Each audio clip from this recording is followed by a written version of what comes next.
All right, welcome to another episode of Tyler's Yarns. Today we got a guest, Ali. It's his second time on. But today, first things first, say one good thing that's happened in your week. One good thing that's happened in my week. I found another good Magic Johnson's tee from a guy in Thailand or Indonesia, I think it was. A good all-over print Magic Johnson tee, Jordan 1. So I've got that winging its way, pay for it this week. So I'm starting to try and collect those a little bit more now. Oh yeah, because I saw you put up a post. What did you say in that post about what you're collecting or whatever? Oh yeah, so I've kind of, I think just because of the, probably what you've seen as well recently, there's been a lot of fakes knocking about in the entertainment and music tees and things like this.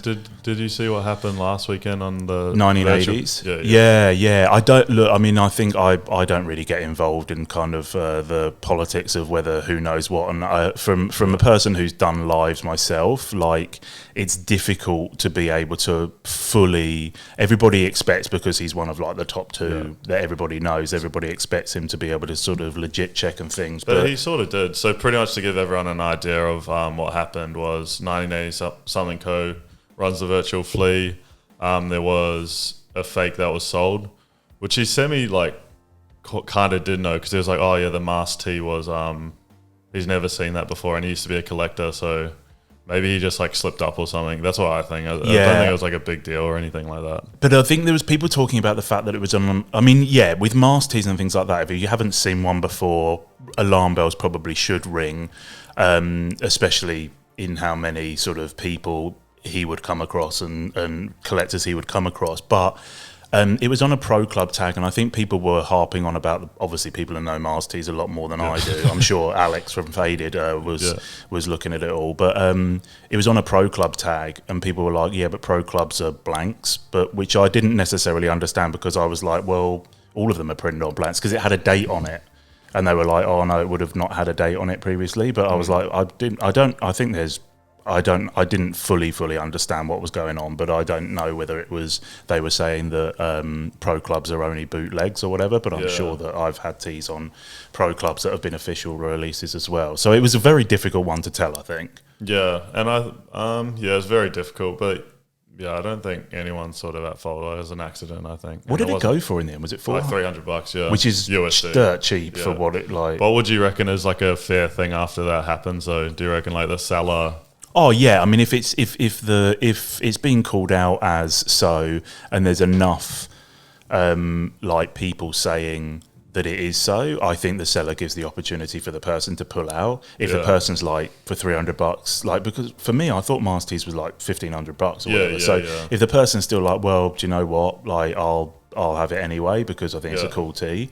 300, like maybe you'd be like, have it for 150 or whatever. But yeah, you've got to give the buyer the opportunity to pull out with something like that, I think, anyway. It's like if you accidentally came across a huge like rip or stain or in something, you'd have to be honest. I think that's the only way you keep your integrity over the whole thing. But it's like being a seller or whatever. You're sort of responsible for a lot of that stuff as well. Like, say you get a tee and you're like, do your research about stuff like that, you know? Yeah. So it's on the seller just as much as like the person at the flea or whatever, you know? Yeah, exactly. I think that's the thing. It's like you can't.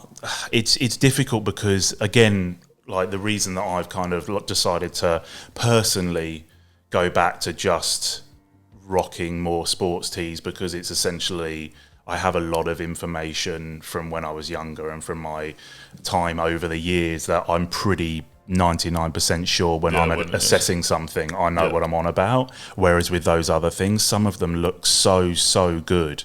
And these fakes, and you've been to Malaysia, we've all been to Malaysia and places like that where there are people making, similar to the sneaker world, real sort of hard to point out on the differences. So it's just really obviously something that somebody needs to be, as a buyer, needs to be fully confident about, that when they're coming onto something, or whether they're going to someone's page or whether they're going to someone's store, like with you guys, that they feel like they know everything is. And I think that's when you sort of target the fact that you buy in things that you know a lot about, like you guys always did with Harley sports tees, things like that. You're like, there's never going to be a sort of fake pop up there.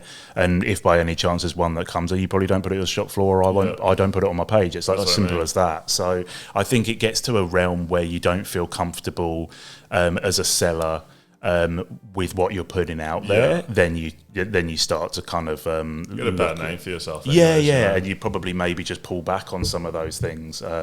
Mine was really more for a personal thing. Like, I just think that I've got so many tees now, and I look at things and I say, like, what can I wear? What do I still wear? What am I wearing a lot? And it still boils down to the Nike and the sports tees, really. And I'd like to try and push the sports tees and those kind of categories to try and get up to that level where music tees and entertainment tees are, because they've always sat around that. But I think that the money is always around those other categories, not so much around sports tees. But they're getting more like popular. Those sports are the music tees and stuff like that. Especially in Australia, people are like wanting to spend the money now, which is cool. Yeah.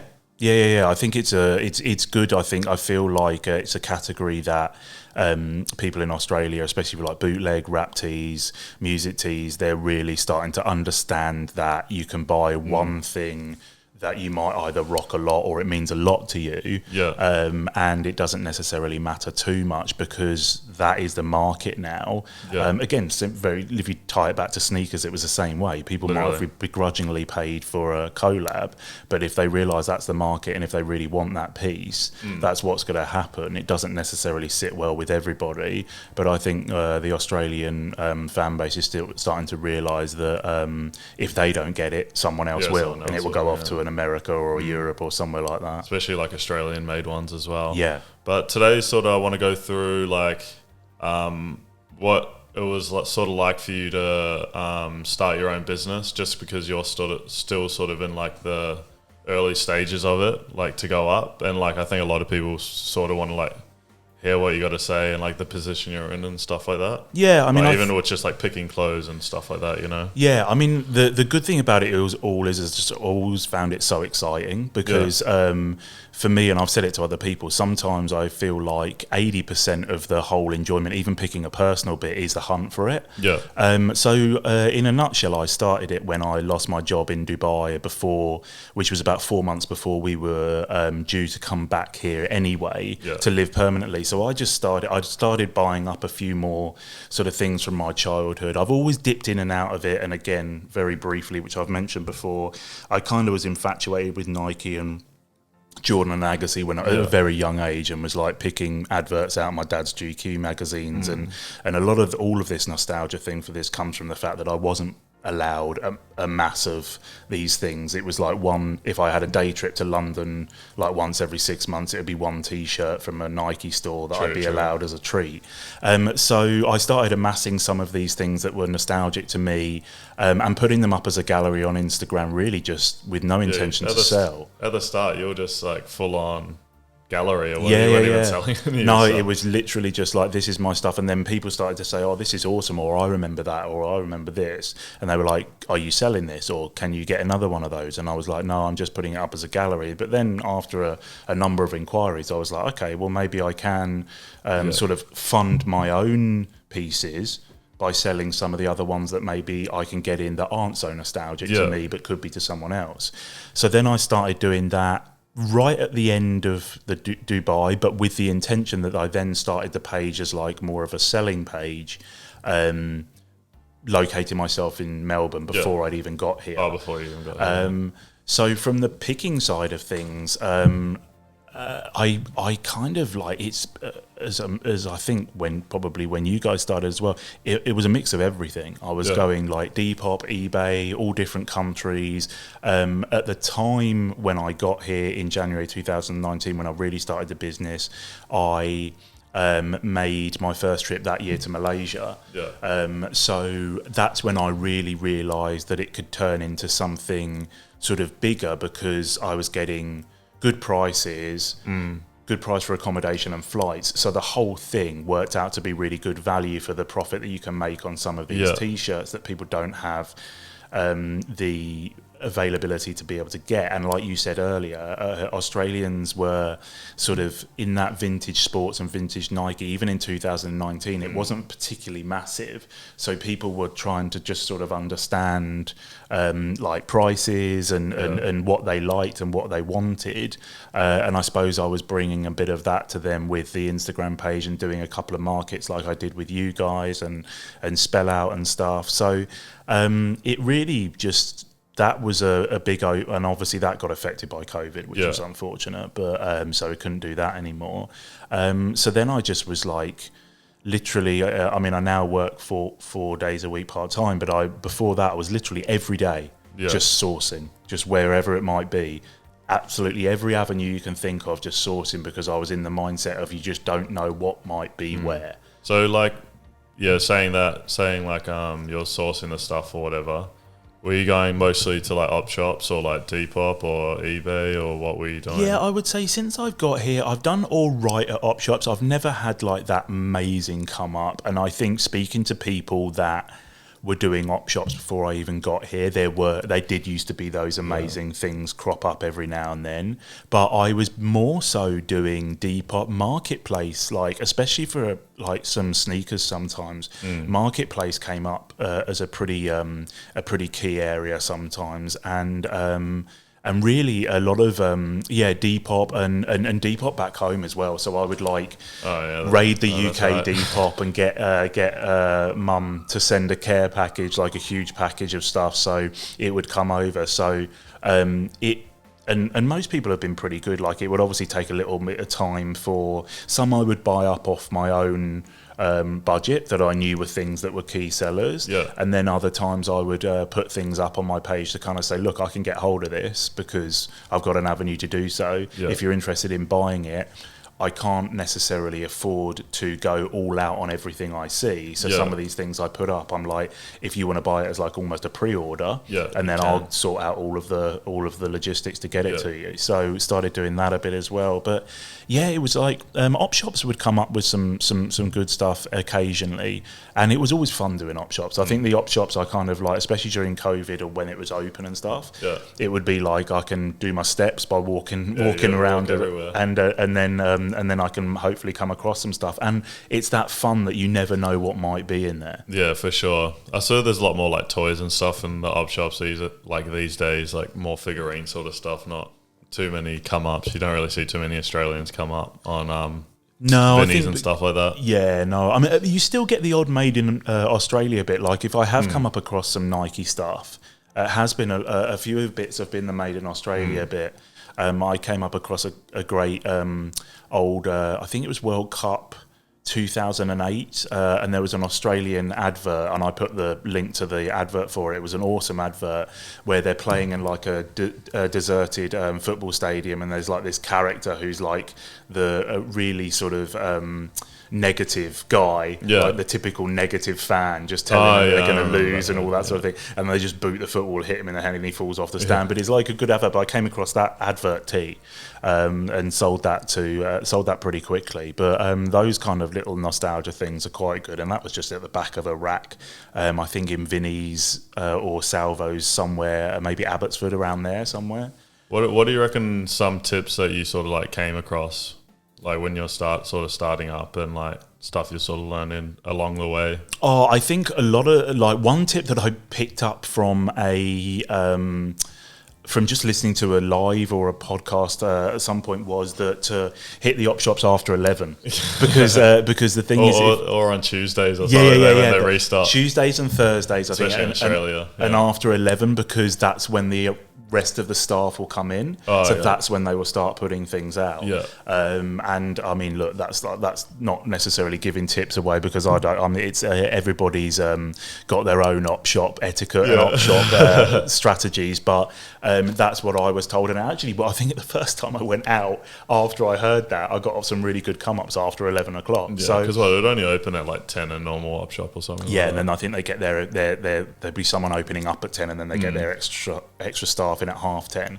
So other things I think were just really just to make. I mean, I've there's times when I've just had like a real op shop drought and I'm like, can I even be bothered to go?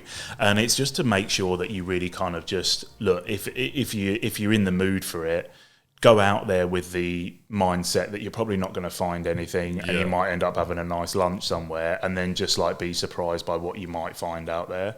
And also don't think like going into a business as well, don't think that going to an op shop you're going to find full racks of stuff.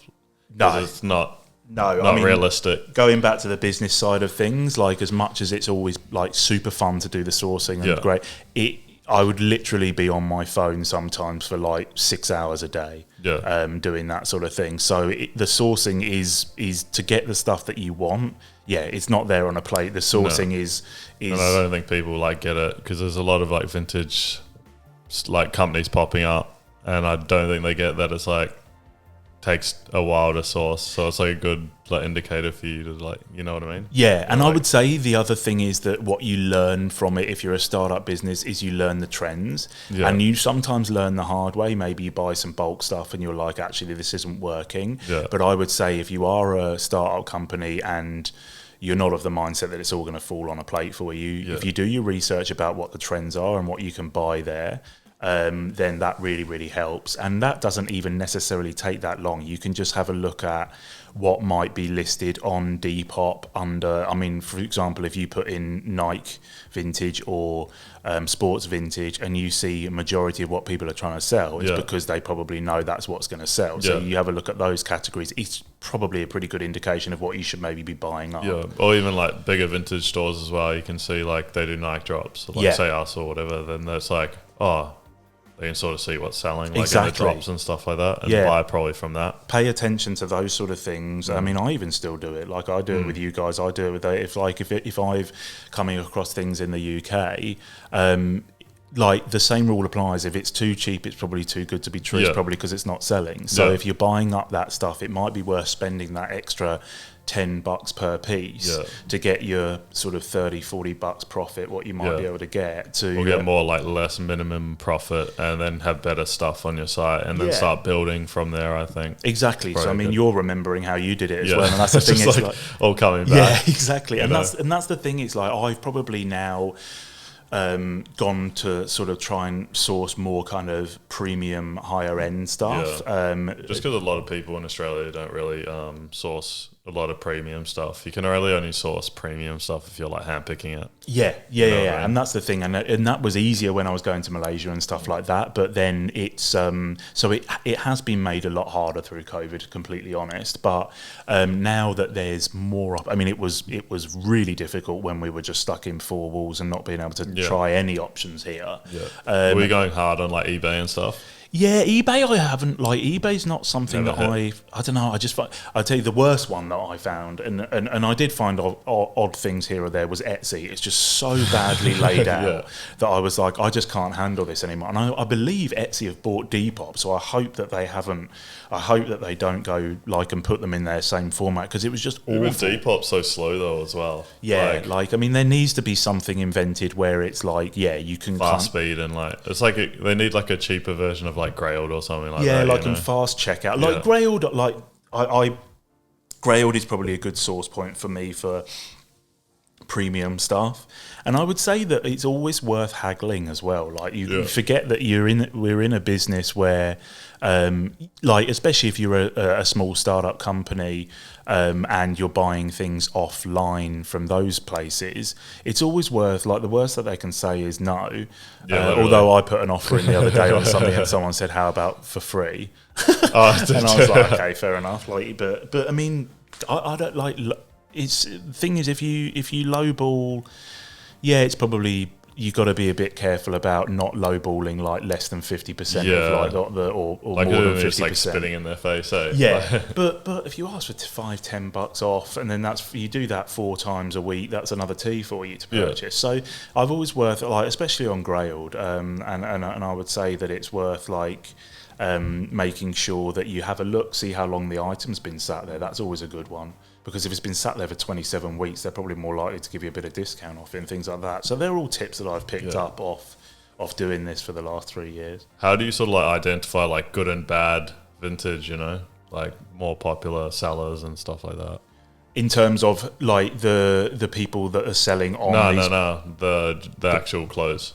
Oh, like I mean, it's difficult. Like white tees are hard because like things like if you're buying like white tees and things like that, there's always more option for them to look trashed and like get stains that you might not be able to get out and things like that. I think as long as if you're buying it up at a price that you know that you're then going to be honest about it to the people you're trying to sell it to, it's fine. But I think that there's people that will try and claim vintage 2015 Nike tee with a stick-on thing on the back. Look, for me, unless it's got a little wavy tag on the back, it's not vintage. Yeah, that's what that's definitely facts right there. Yeah. I mean, it and also. If you're unfortunate to have been through something like that, I'm lucky enough again because of my knowledge from when I was a kid that I know. But the quality of what you get, we always talk about this. The quality of what you get in the 2000s, I'd say up to 2005 is okay. But after that is just as much as I love Nike, it's trash. Like the Nike tee is just like a weird sizing. It's like. And so, as much as there's some nice designs on there, they're just nothing in comparison to what you get between 90 and late 80s and early 2000s. Yeah. So you reckon, like, definitely, like, look at like hanging tags. Like hanging tags. There's some good, especially for sportswear. There's some good brands to look out for. Stuff like Salem, Pro Player. Logo 7, all these sort of things. Stuff that you start like figuring out what sort of brands for what, like sports team, or there's like Nike Sport, and then you can start like sort of seeing the tags. There's a lot of stuff on the internet, like anyways, that you can like judge the date on. There's some great tag guides, so you can just type in tag guide. And I think we're going to do one on YouTube, I think, as well. Yeah, it's a great idea. Yeah, because that really, really helps everybody, like, even if they're just... and I'm more than happy for people to do this, and I actually like it because I get to see what people are picking up. But people sometimes message me and say, oh, what tag is this, or is this a fake tag? And it's great when I can say to them, no, that's legit, mate. You've picked up an absolute, like, peach there. And even some of the Nike bootleg, we talked about this before, some of them are great. So I'm looking at a Nike bootleg cap at the moment. It's got pretty much every logo that you can think of. I think you just got to, I think just be, again, too good to be true. Probably means it's either fake or it's probably not vintage. Yeah. So make sure you have there's a hanging tag or like it's dated. Yeah. And in a very, very brief way, late 80s to mid 90s is your grey Nike tag with red Nike writing on it. Then you've got the mid 90s is like a white tag with either a black Nike full thing or a red swoosh. So most people will be able to, probably the latest tags you want to look at are the other grey ones, which are a bit more silvery. And they have like Nike Sports World or Nike World on them. They're probably the last good quality Nike tees. Are they the made in Korea ones? Or? I think they might be made in Korea or Taiwan or something like that. There's a lot of good Jordan ones from around the early 2000s as well, which the quality of the tee's great. Look, I mean, like single stitch and double stitch, so you can have an argument about that all day long.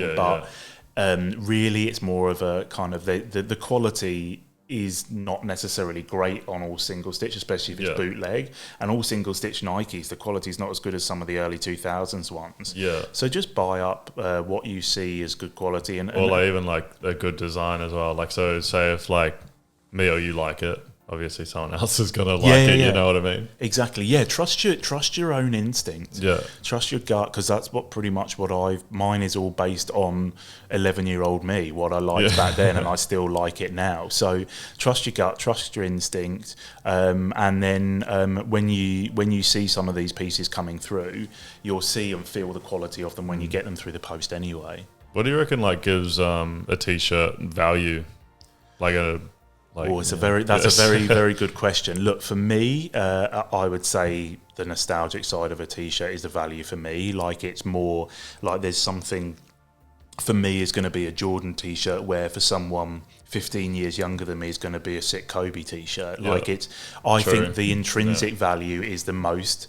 The value on tide of a monetary perspective, again, for me, would be design, like generically well appreciated design. So I've talked about them earlier. For me, the all over print Magic Johnson tees. They were like such a, so for people who don't know, Magic Johnson had his own company, and back then it was a lot easier for you to get licensing for players and licensed, didn't he? Yeah, so like he had so these tees had Jordan, Ewing himself, Barkley, every player you can think of nowadays. They would all own their own licensing, but these tees were all over print, so they were just amazing. Early 90s, very. Will Smith wore a Magic Johnson one on Fresh Prince of Bel-Air. They're very of that era, and they're very well appreciated, and you can pick up some for quite good prices. I would say again, value still sits within rarity. If it's something that like you see, like some Nike tees, for example, you see quite a lot of. They're still amazing. They're still a grail to some people, and also to me, if it's something that holds a nostalgic value to them. But then there's other Nike tees that you just very rarely see, and you can kind of, if someone's saying, look, this is up there because of that price, or it's like a Cast and Crew or something like that. Yeah. I mean, like that's I got that Cast and Crew Clockers jacket, which I got, and I got that off Nighties of the Shit, and it's like obviously the only one I've ever seen my size, and I paid well up there for that. But that's because it was something like a film that I grew up with in the mid-90s, and it was something that really, really like held a value for me, and it was a Nike Cast and Crew piece. Because there's a lot of good Cast and Crews. I think you've been posting up a few at the moment. Yeah, there's some good. To be honest, like Alex up in Stitch Up Sydney, he's got a couple of great Seinfeld pieces, and some of that, I mean, they're probably a little bit out of my price range, but yeah, there's some really good pieces out there. Some Seinfeld pieces. There's some Boys to Men tour merch, Nike stuff. Even surprises me what crops up, like movies that I didn't think. I've got an 80s one from a Tom Hanks movie called The Red Shoe. I think it was called The Red Shoe, and originally it was a Nike sponsored movie, or like it was going to be a Nike shoe in the movie, but then all of the other sneaker companies kicked up a fuss, so they had to make it like a basic like Converse or something like that. So when there's those stories behind it, which are quite often more value, you know. Yeah, absolutely. So if someone's telling you, like, I think yes, there's always value in hype. We're never going to get away from that. So there will always be value in like around The Last Dance. There's always going to be value around Chicago Bulls stuff and Jordan stuff around that era, because everybody's watching that fantastic documentary. So there is value in hype. I would say personally, value probably sits in rarity and nostalgia for me.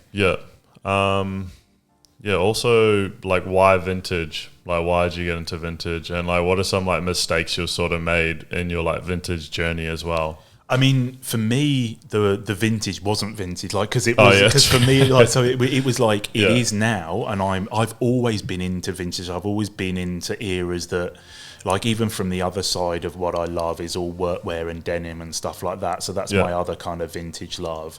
I think it's just always been in me to like appreciate the past. And this with my business is my own past.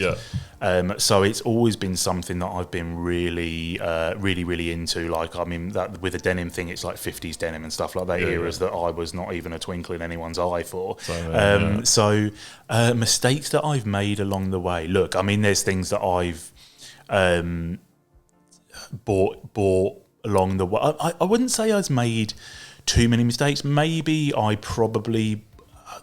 would argue that a mistake is not being online for an online shop, but what do you mean with that? Well, I mean, I suppose if I did that, I'd be reaching more people. Like your web store? You're talking about web store. Yeah. So, but I think I've found reasonable success with my product selling pretty quickly on Instagram, and there's a degree of laziness with the online thing, and it takes a lot of time. It's like and I think maybe if I'd been going to Malaysia and getting the volume in, I'd have thought about it. But after the volume stopped, and I was going more kind of like, well, I'm gonna have to sort of target a bit more premium stuff. Because you can't really, because when you're like going for volume like that, it's sort of like better to like handpick it, or like and it doesn't look as good on a website because there's less pieces. So I think that was kind of just like one page of stuff. You know? It's like then, and that I think, as you guys do very, very well,